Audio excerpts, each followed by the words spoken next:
Magandang hapon sa aking mga ka-FB. Itong halaman na to, natutuwa naman ako at hindi siya namatay. Tinanim ko sa ito nung umuulan-ulan na.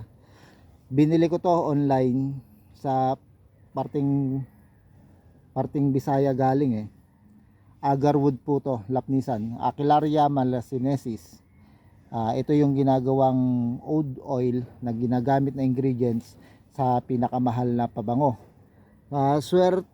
Nung last 4 years nakapagbinhi na ako ng isang klase, yung Kumingiana. Napalaki ko, kaya lang namatay siya nung bumagyo. Sana ito, may mga kasama pa to. Tinanim ko sa mga iba't ibang sulok ng lupa dito. May mga kasama pa to. Sana this time makapagpalaki na ako at maranasan ko makapag-infect ng puno nito. Maranasan ko magpabunga at nang malaman natin kung legit. Pero legit to, may certificate to galing DNR at legit naman yung seller na napagbilan ko nito.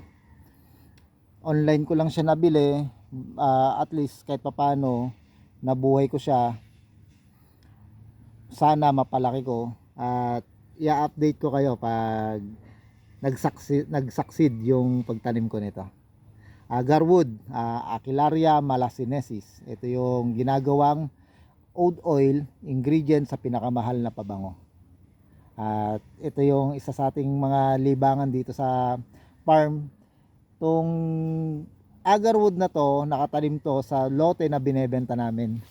Kaya yung makakabili, swerte siya kung mapapalaki ko to, tapos mabibili niya tong lote, sa kanya na to. Syempre, alangan namang makuha ko pa to pag napalaki ko na to. Pag hindi naman nabenta, syempre sa akin tong lote na to. Hopefully mapalaki ko na siya, hindi mamatay. Yan, Aquilaria malasinensis. Sa mga expert dyan sa Lapnisan, ma-recognize nyo naman tungkol nito, itong dahon.